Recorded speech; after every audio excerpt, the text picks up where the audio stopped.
Top Sports where the takes don't miss. The prof with the stats, the champ with the fist. Water bringing fire, cowboy tie riding bold. Bulls calling bets, watch the stories unfold. And it's truly eyebrows running the show. It's High Top Sports, baby. Let's get it. Let's go. Good morning, good evening, good afternoon, ladies and gentlemen. Welcome back to High Top Sports. Happy Friday to all of you out there. You've made it to the weekend so you can smile, relax, let it all go.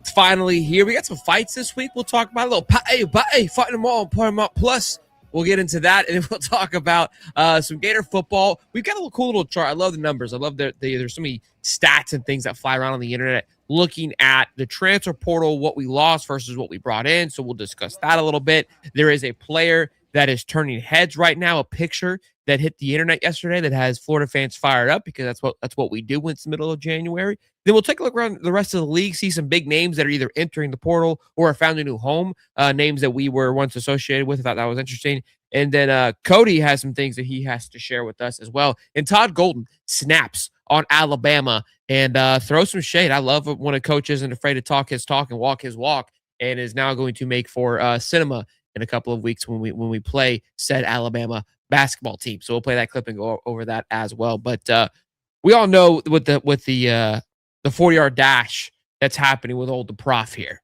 And there's been photos flying around. Who's been posting them? I don't know. Should we show it, Cody, so they know what people have been sharing? Go ahead, share it. Yeah, I didn't know. I can't believe they're even posting these things. Like I would never, I wouldn't post them. That's all that I know. Like I wouldn't share them. You know what I mean? As your Did he leave? Oh, I thought you left, Cody. I was like, oh, he's had enough. He's had enough.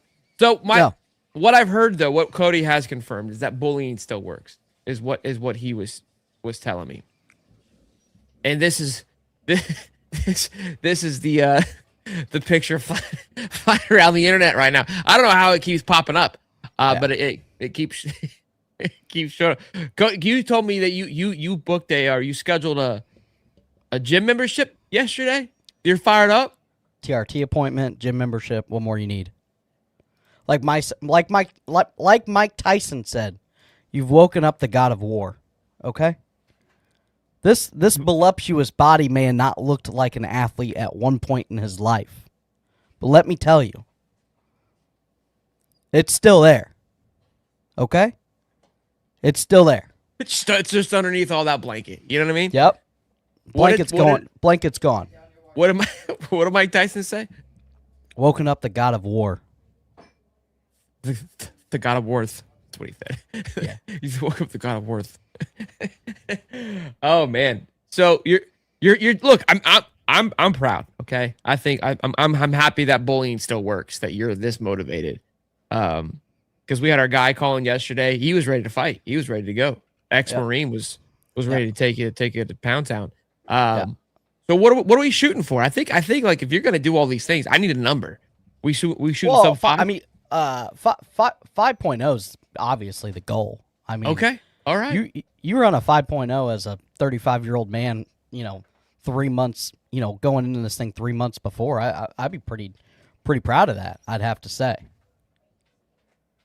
All right. What's the number that's we hang it up? You know what I mean? That it's like this is the end of the road here. Probably over 6 seconds. Okay, that's embarrassment. Like you would say you would accept bullying at that point. Yeah. Okay. All right. It ain't gonna happen. Won't happen. Okay. Anywhere between it'll 5 be sub and 6. Yeah, it'll be sub 6 seconds. I promise that. I'll order Chinese horse urine if I have to, and inject it into my legs, and I'll get on. I'll get on that Lance Armstrong stuff, okay, where I'm just waking up running in the middle of the night before that happens. So this was what Cody is trying to get back to. This is what let's not just pick on Cody the whole time. Let's show what Cody can be. All right, that's what we've got to look forward to, boys. That's what I expect to show up in a couple of months, right, Cody? Yep, lean, mean fight machine. About 165 pounds there, and full of testosterone and piss and vinegar. Look at that. Well, that's what we're gonna see, boys, in 3 months. Yep. We're gonna have to clip this. Hey, AI, clip this, okay? So we can put it away in our file and we can get back to it. All right. Yep. Oh my goodness. Now post a pic of him doing the dip submarine. Holy smokes! Yeah, I know. Jeremy's gonna be fired up to see that. 45-pound plate there. I was doing set to 20. Okay. Cody will have Anthony Richardson hamstrings. Cody will lance it and sacrifice a nut. I'll sacrifice both of them. My breeding stock's already here. Okay, my family legacy's here. I'll sacrifice. Listen, if I got cut them off for a little weight, man's got to do what a man's got to do. Area code says he'll be impressed with less than 5.5. Hey, listen, I got like this. I'm trying to find a good donation for all that money that's going to be rolling in with all these promises. And hey, I'm going to be calling and collecting. Okay, I'm going to be calling and collecting. Been a lot of shit talking. I haven't been doing no shit talking. Okay. I said, hey, we should run a 40. Thought it was a cool idea. People were like, what do you run? I'm like, 6 seconds would be good. Goal is 5.0. 5.0 is a goal. And then it got on a diet, was told, I've never been on a diet in my life. Just all kinds of craziness. To be fair, I haven't picked on Cody, okay? I've just retweeted a couple of photos. That was all I did. Oh man. I love it. I think it's good. I think it's good for you. You're the best you've been. Look at you. Yeah. How close are we? Like, we're close to getting a token. We're like, what, 3 weeks in? We're sober. Yep. Cody's on a burner. I love it, boys. I love it. Let's talk. Yeah, we got to get Steve running it as well for sure. Around the league, some big one. This happened just a little bit ago. I think your last night where I was touch and go last night. I didn't think I was going to make it, and I just need some sleep. I was running on fumes here, but Josiah Trader entered into the transfer portal, starter for Miami this past year. I mean, think about that wide receiver room. You had JoJo, CJ Daniels, and of course Malachi Toney, kind of their top 3 guys that were trot out into the football field. JoJo was somebody that was teammates with Jeremiah Smith. We were heavily involved with his recruiting. I don't believe that will circle back around personally. I don't feel like he's kind of lived up to the expectation of what he was supposed to be, for being quite honest with one another. I know he dealt with some injuries, but going into this season, I mean, JoJo was, it's talked about as their only wide receiver. I don't know if you guys remember that being a running joke, because CJ Daniels came from LSU, didn't really do much at LSU, and nobody obviously knew what Malachi Toney could be, right? He wasn't really talked about too much either. So, no, Malachi Toney did not hit the portal. That was fake. No 3 got everybody. But yeah, JoJo Trader. And then another big one around the league that just continued just to circle back and circle the wagon is Jaden Rashada finds a home. Yeah. Wow. I mean, right? Mississippi State, huh? That's better than what I thought he was going to get. I was just as shocked when I saw that. Yeah. That Levy system would kind of work for him if he's put on enough weight and he can be a quarterback. Yeah, I don't know how he landed a job or a spot at Mississippi State, because you know how many yards he threw for at Sacramento State? No. In the go offense with Brendan Marion, who's now at Colorado. Take a guess. 1,000? 264 yards, Cody. Oh, boy. Yeah. I don't know. He had 40.5% completion rate. So I don't have a clue what I mean, look, maybe he's just walking on and they're taking a chance on the possible development. I don't know. Good for him. But I'm sure that he could sling it on the practice squad at least. Yeah. You need a live arm for that. Yeah. Yeah. I mean, crazy to think at one point what this cat was going to get. Misevaluation. Brother. I mean, my goodness. Miami and Florida were fighting over him like he was the hottest kid in school, the hottest girl in school. Yeah. I mean, ready to just. You were to give up your 2 nuts like you. They were about to lance it for him. Was that the ultimate fumble the bag moment? For who? Rashada in his camp. Well, I don't know if they fumbled the bag. I think someone at Florida finally got a brain and was like, what? Whoa. And said, pump the bro, $13.5 million. Yeah. Like, think about how crazy that number is. We haven't, but now that was a 4-year deal, I think, if I remember not mistaken. Yes. We still haven't really hit that for some quarterbacks. Now, I know some receiving 5 and 6 this year, but I mean, they have had to kind of like, it's like a one and done type of situation, and they're like a super senior, right? I mean, nobody else was. I mean, DJ Lagway didn't even get that. DJ wasn't trending to get $13.5 million. What was he making? He made 3.5 his first year, so he would have been 3.5, right around 12, 12.5. No, close. He, But yeah, not over it. No, he'd been 15. 3 times 4. 3.5. No, I know, but I assume it was going to go down. Oh, okay. Okay. Like it probably wouldn't have lived at 3.5. I see. Now, if he would have, because again, if he would have continued on that pace, he would have been at 4 or 5 if things would have gone well. But yeah, I very, very interesting to see how that kind of has shaped up. I don't think we see him on the football field, but that was a misevaluation from the scouts too. I always had questions about him because he was just his so size. thin. Yeah, I didn't understand. Like, people were like, "Oh, Jaden Rashada is going to start over Mertz." I'm like, this kid's 150 pounds soaking wet. Mertz is starting over this kid any day of the week. Yeah, it just there. Sometimes you don't like the stars say one thing and you look at the kid and you're like, "What are we? What, is there something that I don't see?" Like I don't. You like. Yeah, I gotta get my glasses checked. Like, clean these yeah. puppies off. Hit the windshield wipers real quick because I'm not seeing it. All right, and yeah, he was one of them. I mean, I was excited because we were getting a big time player, but that's kind of where we're at. I mean, right now, kids grow at 18, 19, 20, 21, but he didn't. Yeah, we've got 19 transfers out, by the way, for the Miami Hurricanes, and I say why I bring them up is because they just had the opportunity to go into the portal for some of these kids, so they're a little late to the party. Chance Robinson, you remember him, wide receiver? I didn't realize he entered the portal. He went to NC State, so they're up to 19 out and only 7 in currently. Malik Bryant, a linebacker that Florida was once involved with, is now in the portal as well. Gerard Pringle, he entered the portal, but I believe he is returning, so they haven't put him back into the portal or back onto the team just yet. So that number will go down to 18, I believe, for them. So, and the transfer in, they just landed the top, one of the top edges, Damian Wilson from Mizzou. That was a big pickup for them, I would say. One of the top edge rushes. Jaquez Carter, remember him from Newberry? Florida was in on him. They got him from Ohio State. So just kind of looking around the league. I don't think they've really done anything crazy. And they were able to retain their interior defensive lineman, who I thought for sure, he's a senior. I thought for sure he was gone. So they're doing the best they can to retain it. It's going to be very interesting to see what they do because they've done a good job developing, but they've lived in the portal as well. I don't think they've had much time to go into the portal this year like they've had in the past. So, well, no, because they usually aren't playing games meaningful this late down the stretch.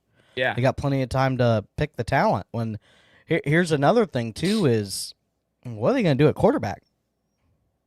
That's still up in the air. It's still very much up in the air. No question. No question. I don't have the answer on that one. I don't have the answer. When do we find out if the Duke kid is going to be able to go or not? There's stuff until the 2nd. I was talking with Callie Burby, our lawyer, about it. I hadn't read. I fell asleep at. The 2nd was February 2nd. I think is the next meetup date on it. So, and what's interesting is that the law. He's in the portal, right? I think he was, and then he wasn't. But I think that it's okay that he's in the portal, but they can't do anything, is from my understanding. So the judge that allowed this too was kind of weird, and now there seems to be, and when we play the Todd Golden clip, like they're just how much collusion is going on, and how much more of an issue it is from a deeper level where like judges are being paid off. Like we're watching a movie here, and we got Todd Golden calling it out. Yeah, like you hear those things though, and you kind of go like, okay, yeah, whatever. But like, no, like Todd Golden's calling shots now. I'm like, this is just getting ugly. But we'll play that clip here in a minute so you guys know what I'm talking about. But almost 400 people in here, guys. Be sure to smash the like button, subscribe. Good morning, happy Friday to you. Hey, real quick though, before we get into this picture I'm going to show of Bruv, you watching the fights tomorrow? Ba'e and Justin Gaethje? Me? Yeah, no, the other guy that's here. Like, No, I ain't paying for UFC fights. Are too no, expensive. it's on Paramount Plus now. I don't even That's think what I I'm got Paramount saying. Yeah, Plus. Another yeah. streaming service I gotta buy. Yeah. But it's not $90 to once a month. It's just your $10, and more likely you already have it. Probably you don't even know it. Yeah, one of my subscriptions is already linked into it. I'll have to look. If I got Paramount Plus, yeah, I'll probably listen into it because I'll be at work. Oh yeah, true. The UFC kind of lost a little bit of its smoke. I felt like in the last. It's just not what it used to be. Their pressures aren't as exciting anymore. They don't got really too expensive. Well, that was the other part of it, right? Like before, like it was always expensive. Let's not get it twisted. But the way they would just sell these fights, man, like you were like, I gotta go watch this. This is cinema. Like it was like WWE on steroids. Like the way what Conor McGregor did to us, he spoiled us. And so now we have that expectation of like, okay, like I should see insults and just the lowest blows when I turn into these pressers, and they're just you don't get any clips from anybody anymore. They're all soft. They're all a bunch of bums. But Ba'e gives you a little bit of that, and I love me a little Ba'e. So I'm excited to see him fight tomorrow. And now I don't have to pay $100 and stay up till 4:00 in the morning to finish UFC. It starts at 9 too, which is an hour earlier. So maybe we end at a reasonable time tomorrow as well too. So and it is a stat card. Good. Yeah, this is the thing about UFC is that I feel like they crank these things up. I feel like we were only buying a fight like every 6 months, right? No, it's every there's oh my goodness, I didn't realize Sean O'Malley's on this card too. Holy crap. They no, it's every month.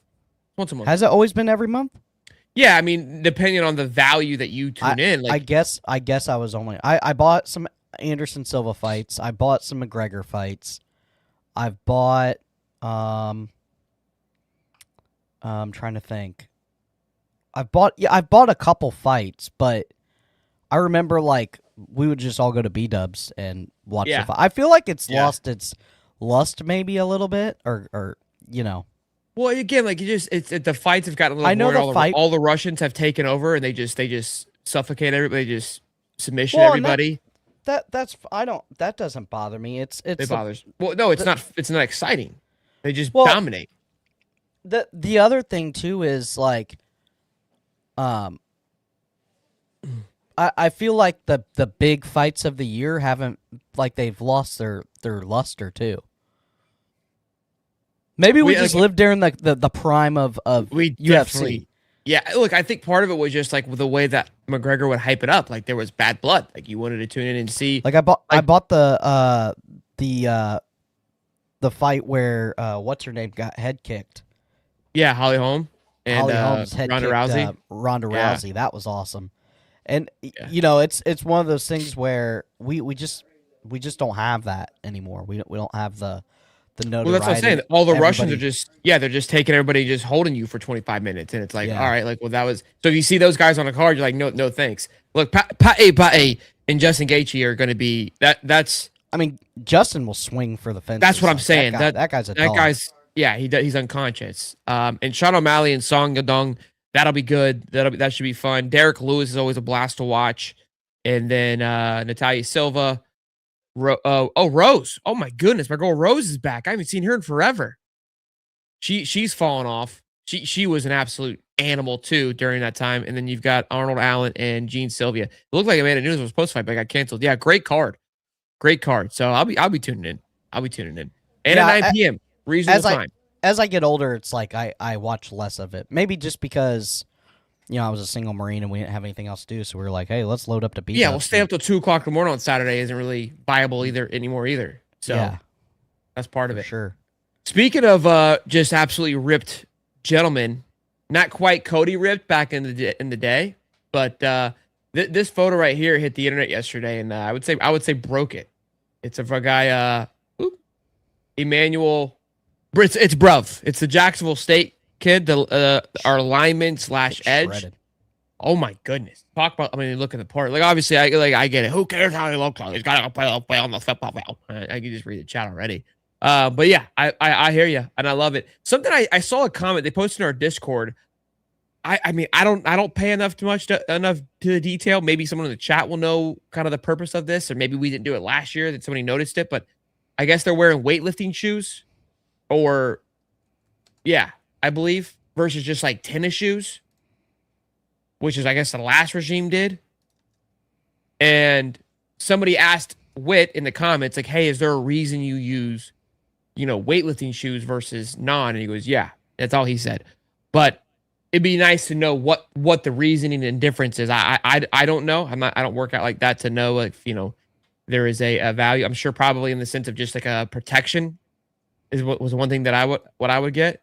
But love seeing this photo. We're getting little tits and pieces of it. And again, back to what we spoke about on Wednesday. You and I haven't spoke about this, but you saw the video of all the guys running around with the blue, and now this is the black. The same thing that we're seeing once again, no logos again.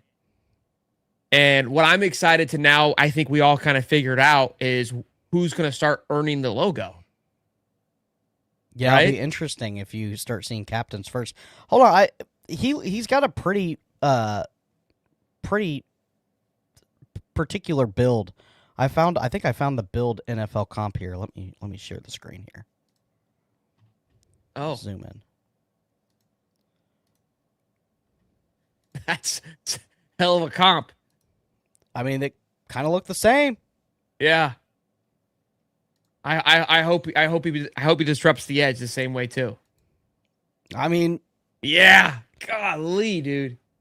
I know we were worried about short arms before. I don't think we have to worry about that with him. No, pretty. I would say pretty close body wise. Yeah. Whew. Boy, yeah, and I did see he's going to be on the edge. I think they're going to lean him up a little bit. I think he was a little heavy. They're going to lean him up, and he's going to be a predominant edge rusher. But I think LJ is going to shift in. Yeah, me too. Because Chapman's getting the entire line and the edge group. He was shifting in last year, he being LJ McCray. LJ McCray does not look like that. And it's already a little bit bigger in regards. So I'm gonna show an interesting graph here in just a minute as well. But I saw somebody says support the foot more and not strain anything in the foot. It's better support for the person lifting. And what's interesting? A lot of foot injuries. A lot of foot injuries last year, brother.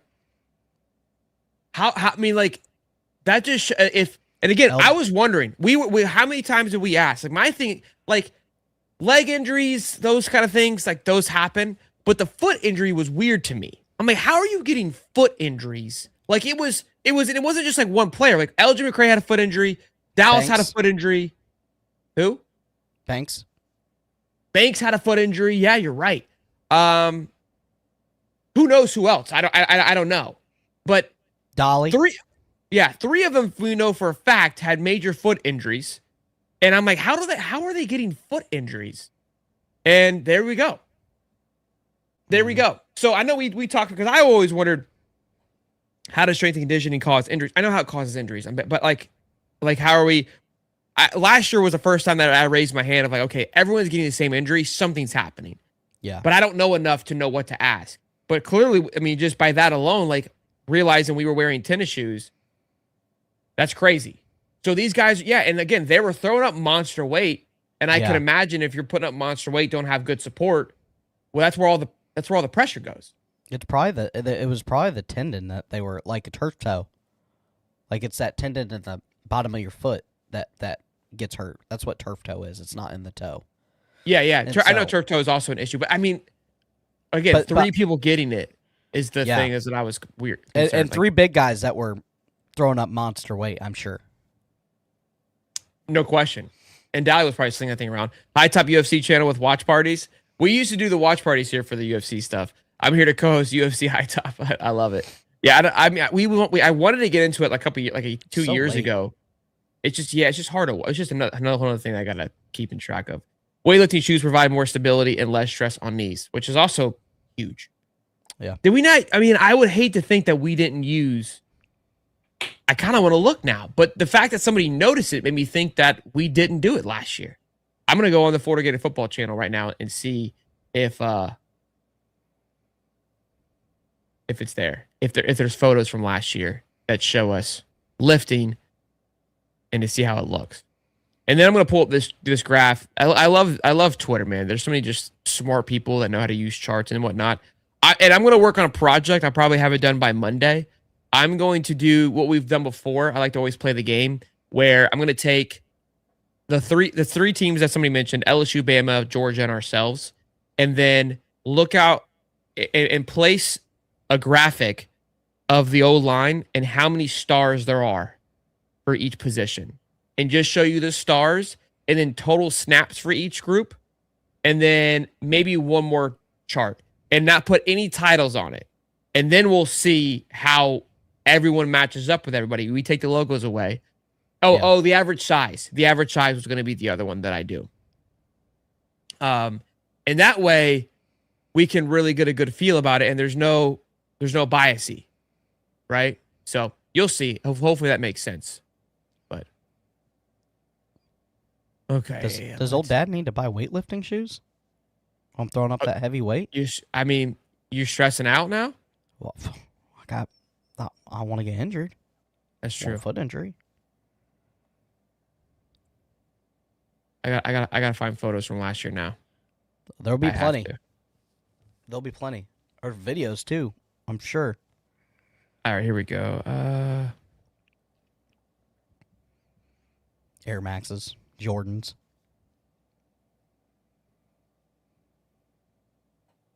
So far back. All right, there's practice.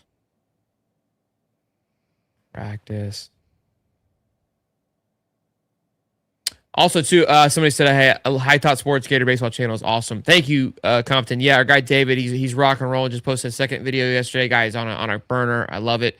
It's its own channel, by the way, High Top Sports Baseball. You guys want to check it out? We posted it on our post channel. I could put it on the link real fast. Yeah, drop it down below. Okay, so here's a video. This is the last thing, and I know they're benching here. Oh, that's pro day. Even more reason. So there's a photo from pro day, and they're all wearing tennis shoes.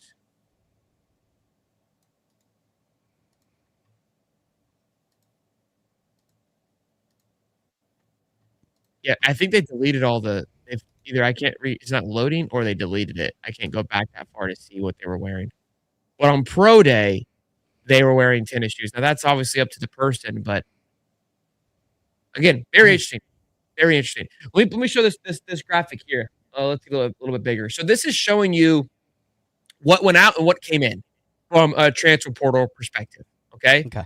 Right side, you can see all the outgoing transfers, and then on the left side, all the incoming transfers, their snaps and their PFF grade, which is just nice to kind of see it. And we've talked a lot about it, but I was a fan of it because I think we just see names and then we kind of forget about production. So let's take a look at it. First one being your quarterback, DJ Lagway, goes out with 717 snaps with a 66.7 PFF grade. You bring in Aaron Vilo. The only caveat here is only 66 snaps, but a way better PFF grade, right? So that to me was, you can kind of wash that out. I think the quarterback room, I think we can all agree is a pretty even. We don't know. And I think even if DJ stayed, we still would have been in the same position of not knowing. I think we probably would have a little more optimism just because it was DJ being once a 5-star quarterback. You always kind of put that in the back of your mind of like, well, they still have that talent somewhere. They'll figure it out, right? But a big one here is the running back room. That I think a lot of people, I think nobody's really worried about this, but man, I think when you look at it from this perspective, because we know what Jacoby was, we know what KD could be, but 289 snaps from Evan Pryor, 400 snaps from London Montgomery, both great PFF scores of 73 and higher compared to what we lost in 67 and 66. And then Trey Webb and Chad Gasper at 0, who didn't play. So more of just a depth perspective on that point because we didn't bring anybody in. So it's kind of crazy to think that we lost 4 running backs and only retained 3. Now, most of the time, we didn't lose anybody to the draft either. So typically, you would probably expect somebody losing like a senior guy. So I would think maybe we're one short of a running back. Agreed? Yeah, we are one short, and we didn't get one this last year. So that's going to be It's going to be tough. But I'll say this. Different style of running backs also. Evan Pryor catch out of the backfield very well. Speed back, home run hitter. London Montgomery, also a home run hitter, has top gear speed. Caden Daniels did have that, but just couldn't get no burn. Treon Webb, I liked what I saw the spring game, I think maybe, was the last time we saw him healthy. And I liked what I saw there. Chad Gasper, never saw him really got any burn the last 2 years.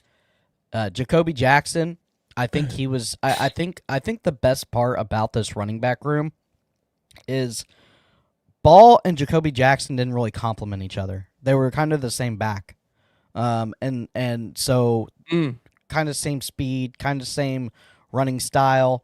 And so when you have that, the defenses are pretty much used to what their speed, what they're doing, and how to bottle you up.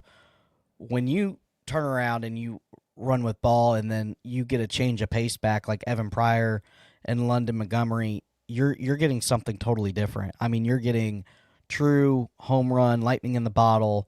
I mean, that's why that you look at some of the best running back duos in the NFL and in college. I mean, you had Reggie Bush and White. White was I think the Lions with Montgomery and Gibbs mimic what perfect. this is. Yeah. You had Dalvin Cook for all those years, and Murray. Murray was big, 6 foot. Latavius Murray, Yeah, he was a hammer. So some of those 1-2 backs, it's such a change of pace. It's hard for the defense to get used to that running speed, right? Because you don't know if you're getting the hammer or you're getting the lightning. That's what makes a great 1-2 punch. That's what your mom worries about too. Again, not knowing. And I think all those running backs back there, you don't forget you have Byron Lewis and Duke Clark that are coming back as well. That I think you kind of nailed it on the head. Jacoby and Jaden were similar. They packed a different little bit of a punch, but you kind of understood what you were getting when they came out there, right? And now when you throw out Evan Pryor, it's like this guy could catch out the backfield. This guy could hit a wheel route. This guy could do this. This guy may not run the ball at all. Like you just don't know what's going to happen. And Ball provides a little bit of that too, but and he's a great run blocker, Ball. So you can really put any of those guys back there and be in trust in that, hey, the job's going to get done. So I love that a lot. Shout out to Latango Diego, I believe is how it's pronounced. He's the guy that created the chart off of Twitter. So I'm not going to take any credit for it. Like I made this thing. And then we look at the wide. Yeah. Go ahead. I didn't know that's what you were going to next. The wide receiver room, and we've talked about how excited we are, and I think we again both of these rooms are probably the least ones that we are concerned about headed into this year, but I just don't think you guys realize how much better it is, right? So Eric Singleton, 606 snaps, ton of experience, and this is just at Auburn, right? This is going back to last year. This isn't his entire career. With a 64.7 in comparison to Eugene Wilson, kind of that same position, right? 57.0, 313 snaps. Again, nothing against Eugene, but the fact that we just did that wasn't a swap, that was 100% an upgrade, right? If you would have kept Eugene, great, but you went out there and literally got a better wide receiver. Then wide receiver Jalen Lloyd from Oklahoma State, 192 snaps, 70.5 compared to Aiden Mizell, who we all thought, again, that was the other one of the ones that I circled of like would have loved to have kept him, right? 68.6. That one's probably an even wash if you ask me. I don't know Lloyd's size compared to Mizell and speed wise, but and then you got Bailey Stockton with 194 snaps compared to Nashawn Montgomery. Montgomery was more of a size factor to me, didn't play at all, but Bailey Stockton is a unit.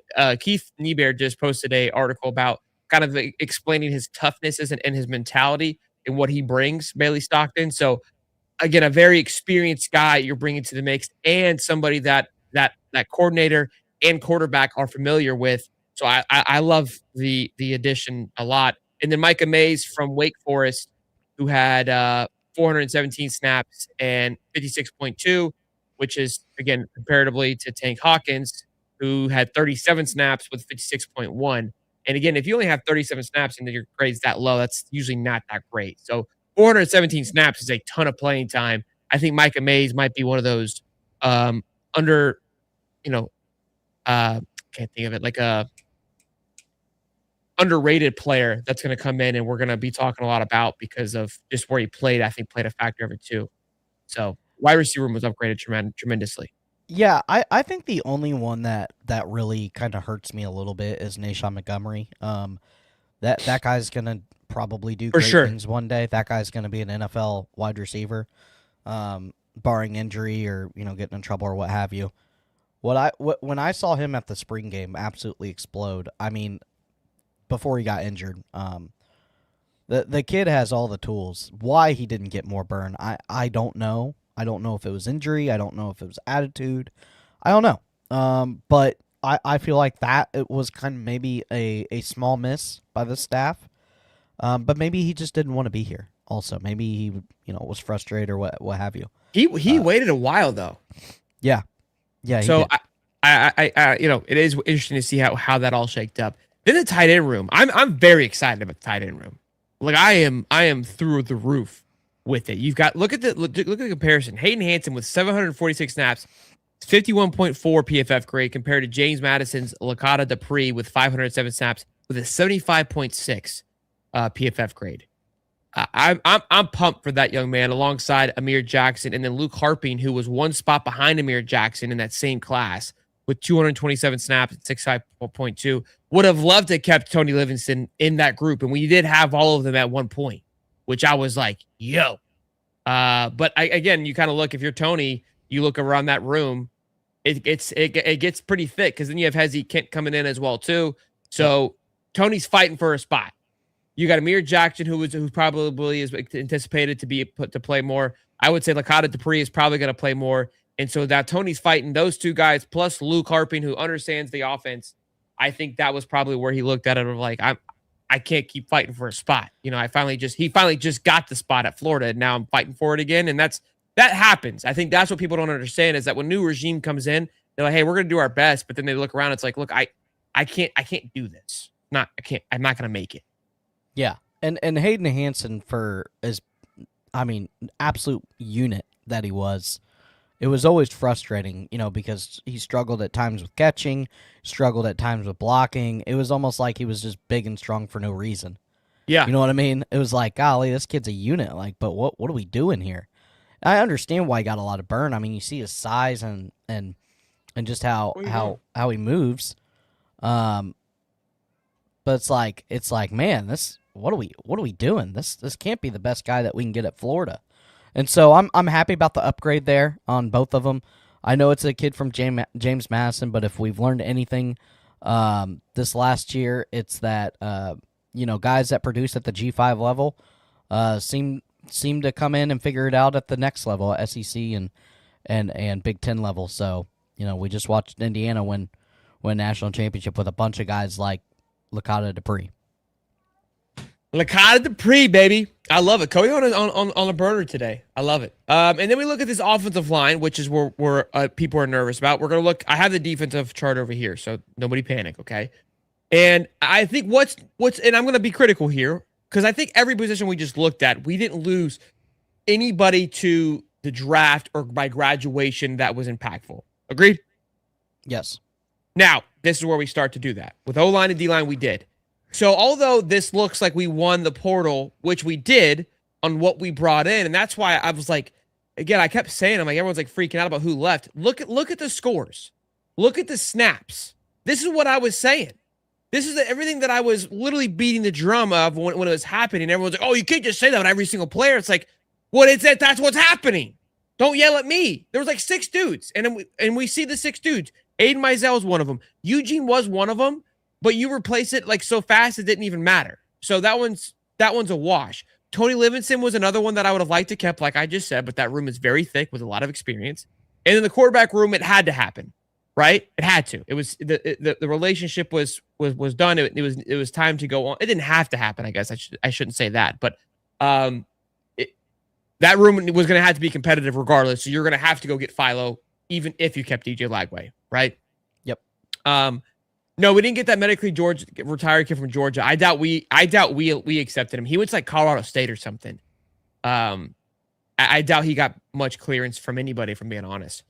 So if we take a look at the offensive line room, we lost Devin Manuel, who never saw the field, and Nak Wango, who went to Ole Miss, Noel Portaganto, and Marcus Maskell, who all, again, never saw the football field.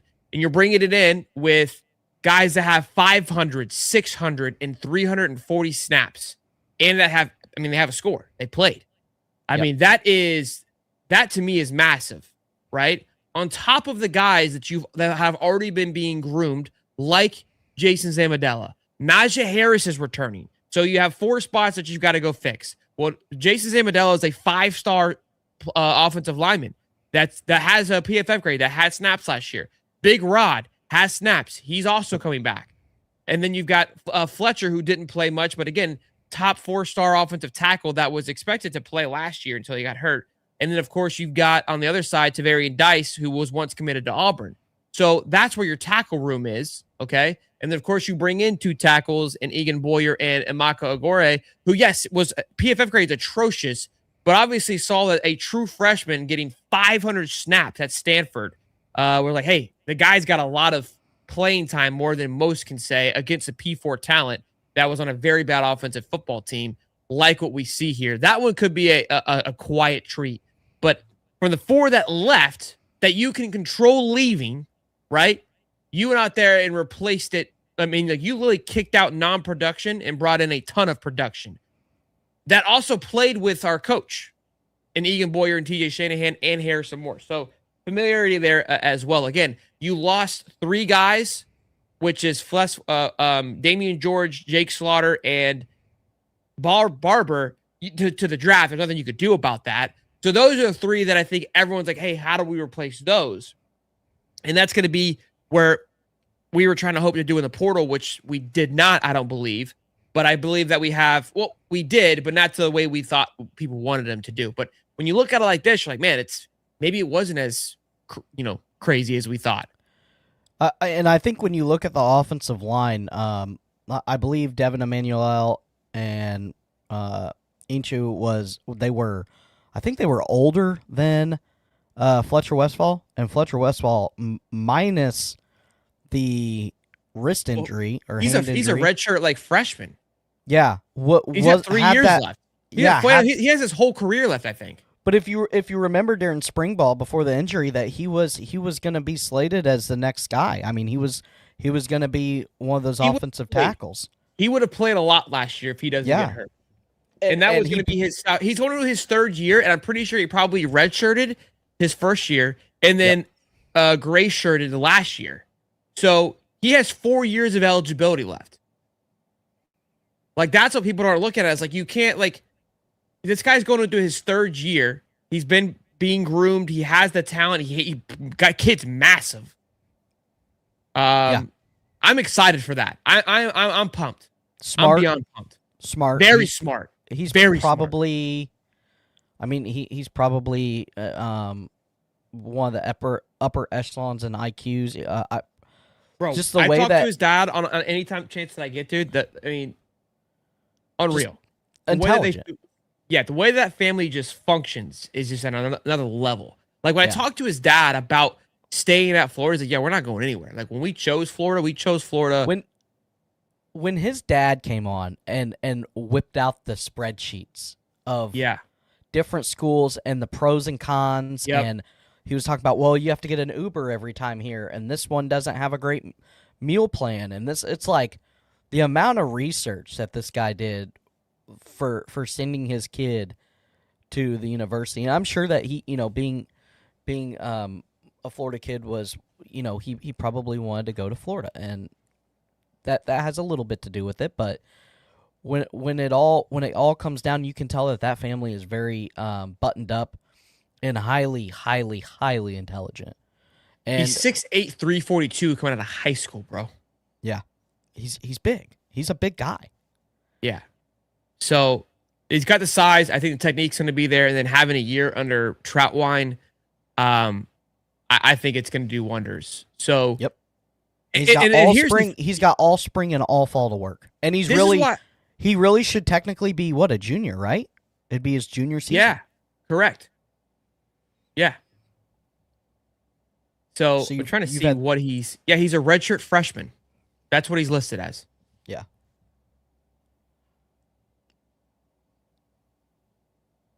So he was super excited about him. Yeah, because he was 2024 was when he and he was a top 128 nationally ranked kid.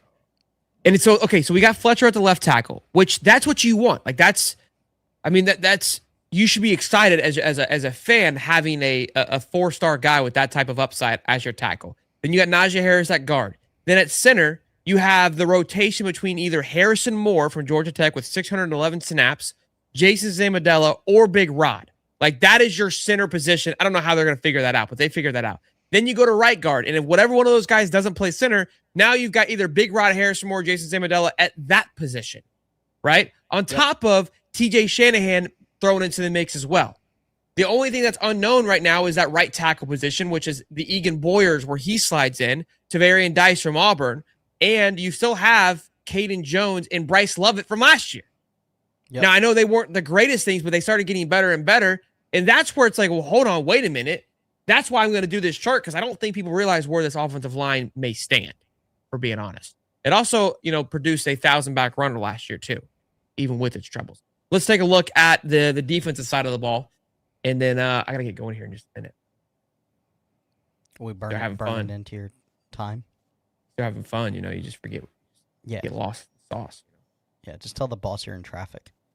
Not that he can see you. Yeah, they don't even know. So there's a super chat from T-Dub. Hold on. Miss it. Hey, are you guys going to talk about cricket? That's what I'm here for. PS 6'2", 215 is not in shape. LOL. I don't know what that means. Who's 6'2", 215? I'm not 6'2" on a best day. Yeah, I don't know. We're not talking about cricket today, though. No. Good morning, C. Mark Matthews coming for a visit, and we're off tackle in 2027 class. Johnny does what Billy did and makes us happy. Yeah, I mean, you have 3 of the top offensive linemen visiting. It's unbelievable. Just land me one now. So here's your defense. All right. So we lost Micah Brewer, which we all were kind of concerned. Again, this is the other part, though, that what was lost to the draft, which was Caleb Banks. Yep. Is that it? Oh, and Brian Taylor. Brian Taylor was lost to the portal, not the draft, but the portal. So Brian Taylor and Banks were lost. And then, of course, Micah Brewer. Tavarius Brown, you see there, 27 snaps, didn't even play. But Brewer, 296 snaps. And, again, you bring in, and you're looking at it over there, you bring in DK Kala from Baylor, who you love, 59.7 with 281 snaps. That Mason Clinton kid from Southern Miss with 188 snaps with 58.2. And then, of course, our guy Bruv. Now, they've got him listed as a D-line. We're thinking he's probably going to play DE at 570 snaps. Either way, I think they're going to have a body because I think Elgin McRae, like I said, I think he shifts in. Let me take a look at his size here just a minute. Can't remember what he is. Yeah, he's 6'6", 268. So, put on, 20 more pounds, you'll be happy, Cody, or do you think he's good with there? He's probably good right there. To play nose tackle, play interior D-line? 6'5". 6'6". 6'6" what? 270. Still too small. Yeah, he's a little small. Yeah, I'd probably keep him outside. Because that's what Emmanuel is, 6'7", yeah. 2, I think he's like 280 or something like that. I think DK and Mason are going to be your interior guys. Plus, with what they have, plus you have the freshmen coming in. Kendall. And, yep.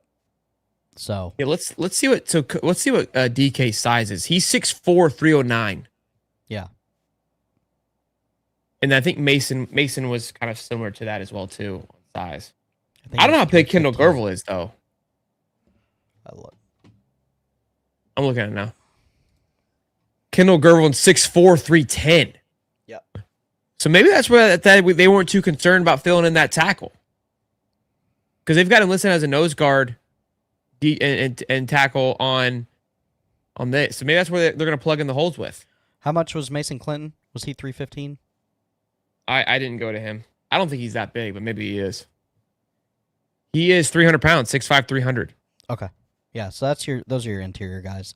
It just, you kind of do miss that. I mean, we haven't had one since Big Game Jackson. But, it's one of those things where those guys just don't fall off trees like every day. Like those are special guys.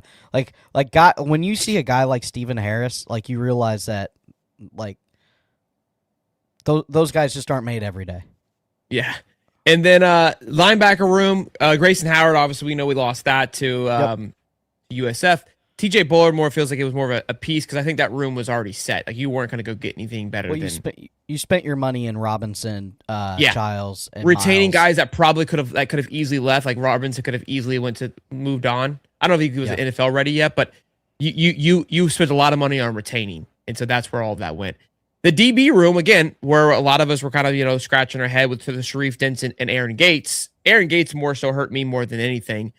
Sharif Denson, I still a big piece. I'm not I wanted Sharif to stay, but I was personally favorably or selfishly liked Aaron Gates. But look at the replacement. So Sharif Denson, 508 snaps, 60.4. You bring in DJ Coleman that has 600 snaps almost and a 70.0 from Baylor. Yep.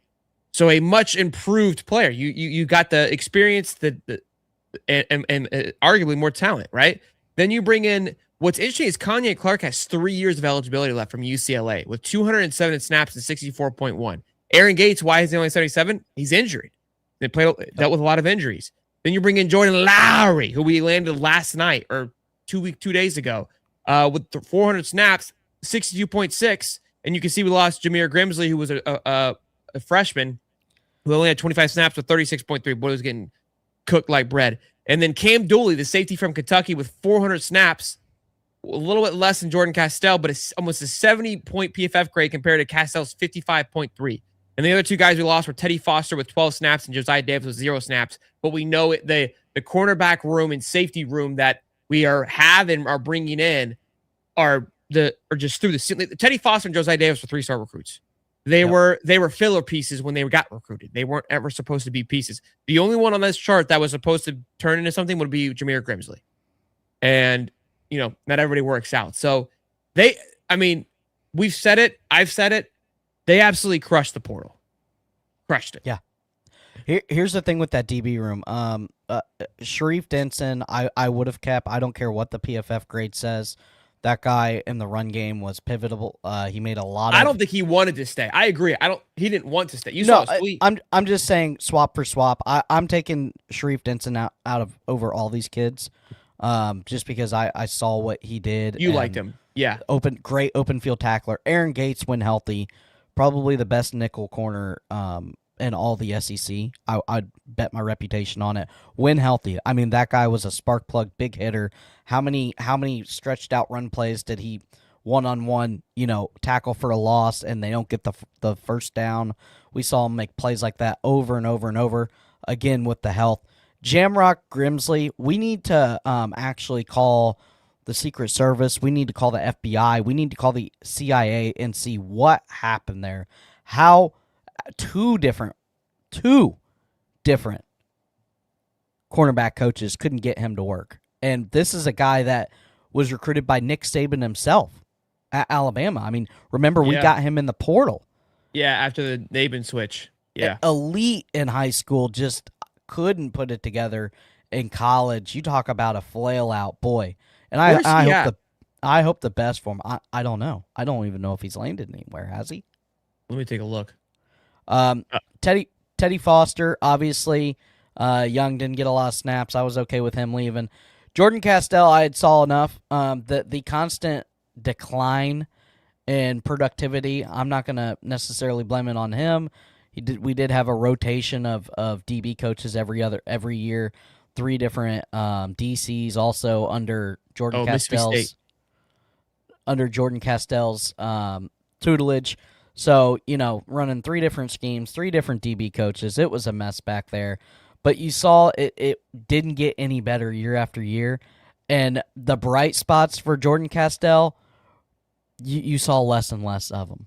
You know what I mean? His freshman year looked very good. Sophomore slump, obviously, but there were still bright spots in that season.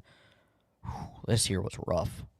What's interesting is that a lot of these guys, that left our team found Power 4 homes outside of the likes of Devin Manuel and Trail Webb. They both went to App State. Marcus Mascall went to Georgia State. But Nation Montgomery went to Mizzou. Jacoby to Ohio State. Noah Portugato went to JMU. Livingston to Baylor. You can't forget that these were highly touted guys.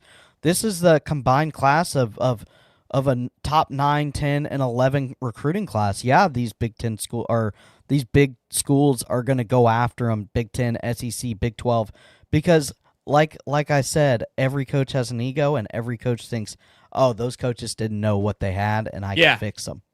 No doubt. And Aaron Gates is not a talent problem. It was completely a health problem. Yeah. That's the only problem with Aaron Gates. Tubster says $5. I know you not Buddy Martin, but bring back Ben Troop LOL on the show. Idea high top sweet tea review with Tubster. Who's with me, chat? Like sweet tea's or sweet tea. I mean, obviously you got like Chick-fil-A sweet tea and stuff, but you freaking beat up. All right, let me share this video here of old TG just getting after here, boys. I love this clip. They were able to finagle the situation where they got. Can you hear that? No, right? Yeah. Oh, you could? Yeah. Oh, why isn't it showing? I guess it doesn't matter.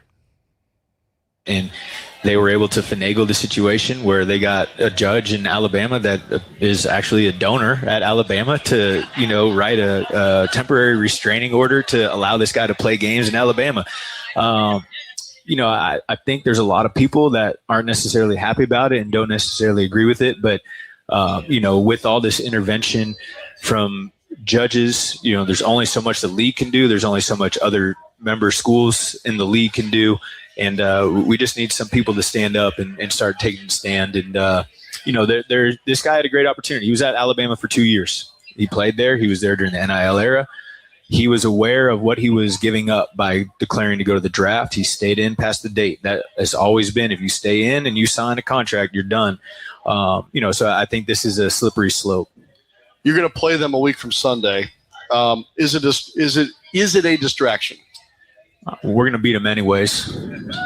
Like that? If he plays, we'll beat him anyways. I love it. If there's a game that the Florida Gators are going to show up to, it's going to be that one. Yeah, and I'm going to tell you, this might be a hot take or whatever. I don't know what the over-under is. I don't know what any of that is. Give me Florida by about 25 to just, curb stomp Alabama. They are going to put that guy in a freaking blender. Yeah, they play them. I'm trying to see when we play them next. So we play them on February 1st. So it's a couple games away. So it's going to be a little bit. It's going to probably lose a little bit of its smoke, but I'm sure NATOs will find a way to play that beforehand. But I love the talk. The whole situation with the player. I was listening to some guys talking about it the other day because this guy went to the G League. He's been playing in the G League, and now he's obviously trying to come back and play. And I heard somebody say it like the perfect way. Oh, somebody called in. I was listening to the ESPN show, and it was an awesome way of how you could combat it, because even though the judge passed the law, that Alabama donor passed the law of allowing him to come back or whatever it was, all the because the NCAA's hands are tied. Well, the NCAA controls the games and what games count. So how you just combat it is just go, hey, if he plays, that game doesn't count towards your win or loss column. It's forfeited automatically. That they can control. So that's how they do it. They can do it. They can put who they want on the basketball team. That's fine. You guys can, you're Bama. You can do whatever you want. But we, the NCAA, we run the rules of how this works and how the systems and what games can and cannot count.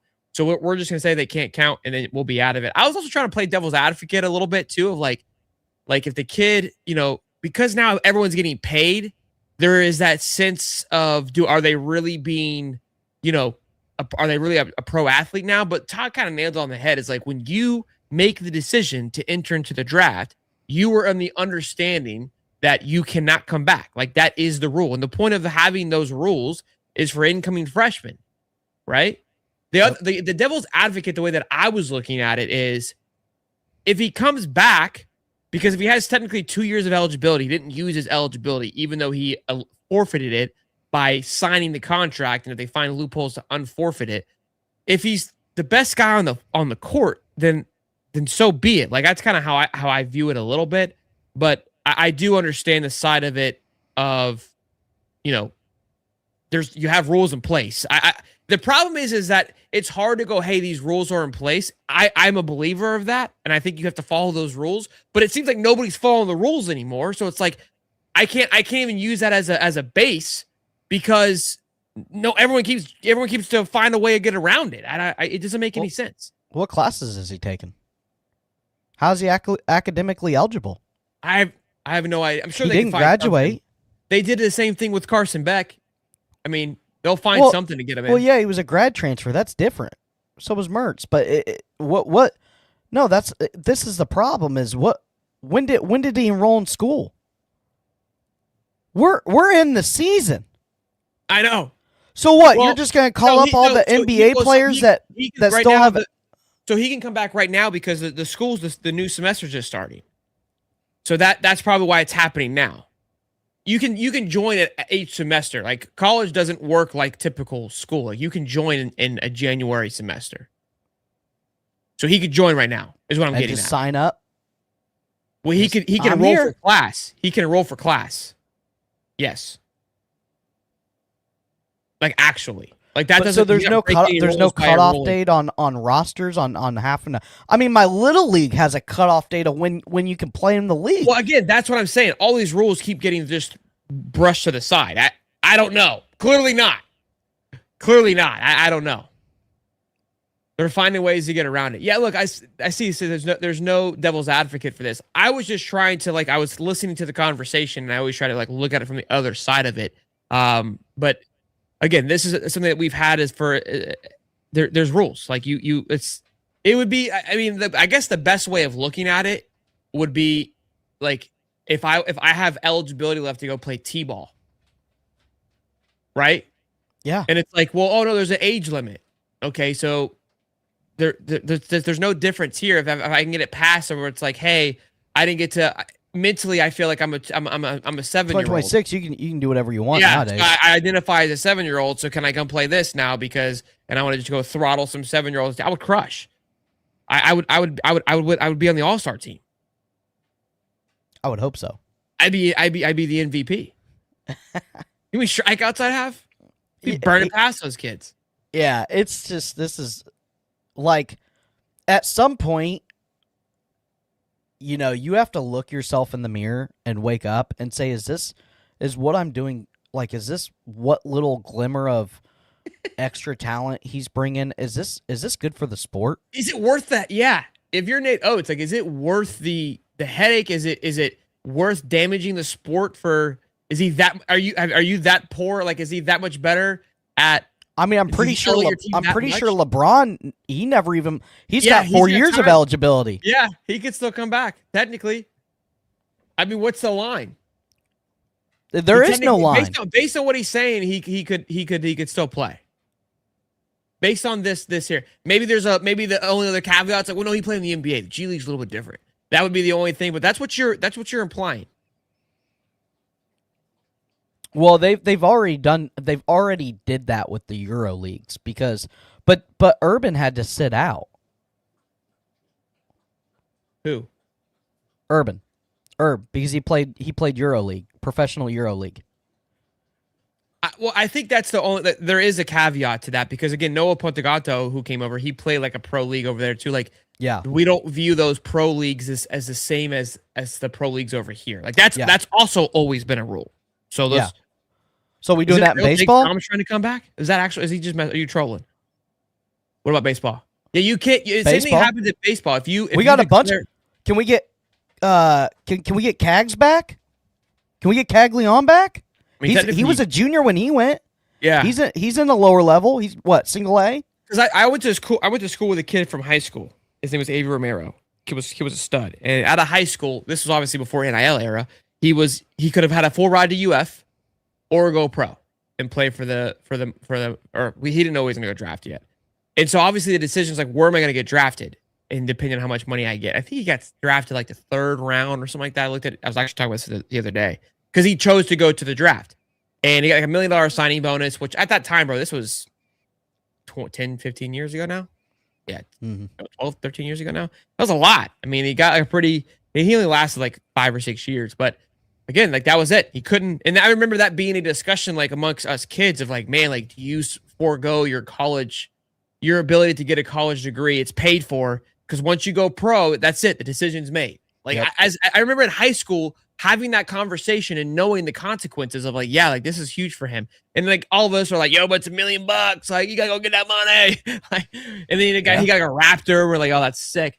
But yeah, I mean, was it the right call? I don't know. I haven't. Yeah, if he took that 500,000 and bought equal amount of gold and silver, oh my god, at that time, boy, Bubby would be way up. He'd have quadrupled his investment. I think it's the perfect time to end it. Y'all be good, boys. Happy Friday. Bye, 41. Make sure y'all tune in. Smash the like button, subscribe. Basketball.